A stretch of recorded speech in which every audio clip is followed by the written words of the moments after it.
My chain champions, I want to greet you and I welcome you to Chatufa Live. We are live with Chatufa on this platform, a platform that we give you updates of what is happening in the nation. This is a platform that we are growing and a platform that we continue to encourage us to continue supporting the same way that you support our main platform, Chatufa Television Production.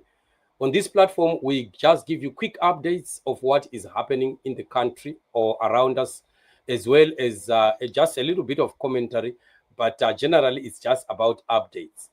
So for those that continue to support the platform, I want to salute you and thank you so much for the support that we continue to see here. And of course, we will be strengthened by your support. Your support gives us or keeps us going. It keeps us running, right? Quite a lot is happening with ZANU-PF as Mnangagwa is pushing towards the 2030 agenda. The 2030 agenda is seeing quite a lot of meetings being held, especially at the Precab farm, Mnangagwa's own farm and stuff like that. And of course, he has also started doing the reshuffling, the firing of individuals. That is quite so interesting. Of course, we've people like John Matanga, Police Commissioner, Isaac Moyo, CIO, and Charampa, who happens to be the presidential spokesperson. Quite very interesting.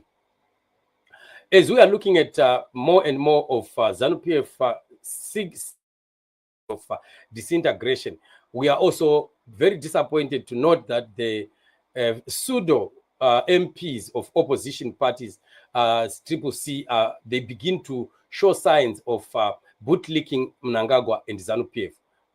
Caston Matewu, who happens to be one of the Triple C members of castigated for bootlicking ZANU-PF by supporting July Moyo's appointment by Emmerson Mnangagwa. And this is quite very disturbing for people that purport to be fighting for the Zimbabwean people. And yet we are seeing Mnangagwa appointing failures, people that have continued to fail, people who don't have any records of success, and the country is still suffering. And yet we have people that are supposedly opposition members who come out publicly to support such kind of rogue moves by Emmerson Mnangagwa. My sister Anna Mbayo says here, bootlicking at its best right there. Rimi Ruchachuka ne ZANU-PF light. Ruchachuka ne ZANU-PF light. Okay.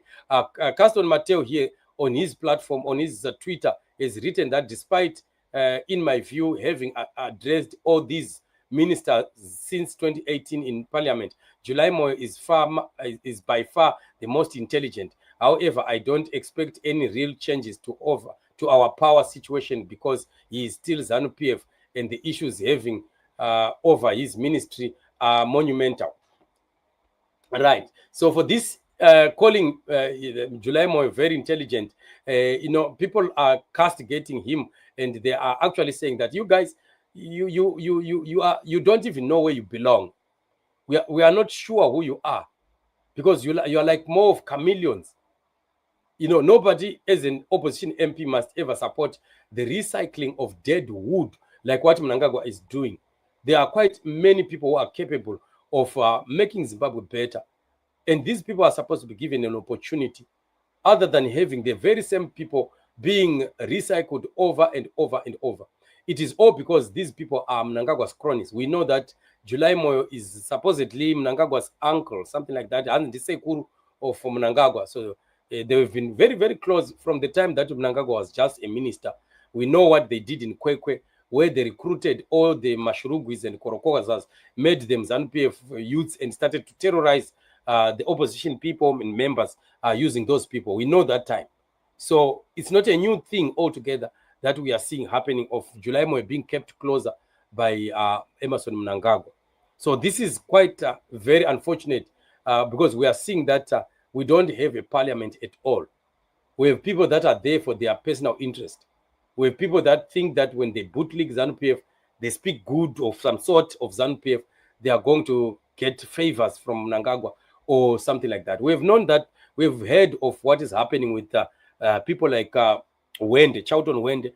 That Charlton Wende is rumoredly to have been given a farm and quite some amount of monies and a lot of other support systems that are coming from ZANU-PF. And this is quite unfortunate, very unfortunate, as we continue to see things happening in this manner. And these are people that want to come out and speak to the people of Zimbabwe, pretending to be representing the interests of the people of Zimbabwe. And yet they are self-serving individuals. It's nothing about Zimbabwean people. It's all about themselves. So Zimbabwean people must continue to look at these guys and see them for who they are, because elections are going to come. Elections are not yet over in Zimbabwe, and these guys would still unashamedly still want to come and contest elections in Zimbabwe. But I'm sure if we continue to educate our people so that they know exactly that these guys are wolves in sheep's clothing, so that in the next coming time that elections are going to be held in Zimbabwe, no sane Zimbabwean will ever put their X on the name of people like Caston Matewu, people like Charlton Wende, people like Songezo Shabang, Welshman Nube, Karenyi Kore, and the like, because they've shown already who they are, what they represent, and that their interest is more in themselves more than it is in the freedom of the Zimbabwean people. They saw the struggle, these guys, and we know what it means when we supported them and stood for them, and yet they slapped us in the face after we've given them the mandate to represent us in that House of Parliament. And today, they are not representing anyone but their own personal interests. It's all about them. It's all about their bellies.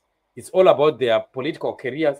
This is why we've been hearing that some of these guys look like they are going to be supporting the extension of Mnangagwa's term, because they know that the extension of his term can also bring in an automatic extension to their stay in office, because they know that once they are out, they will never come back again in the politics of Zimbabwe because of what they've done in the past. And they know, they are aware of what they've done, that they sold the struggle. That's why they are jittery about ever allowing another process of elections to come as soon as possible, because they are going to hit the road and find themselves jobless. For those that want to make politics their career, instead of just knowing that politics is just a mandate, short period of time that you are given by the people of Zimbabwe to serve Zimbabwe for the betterment of the lives of the Zimbabwean people.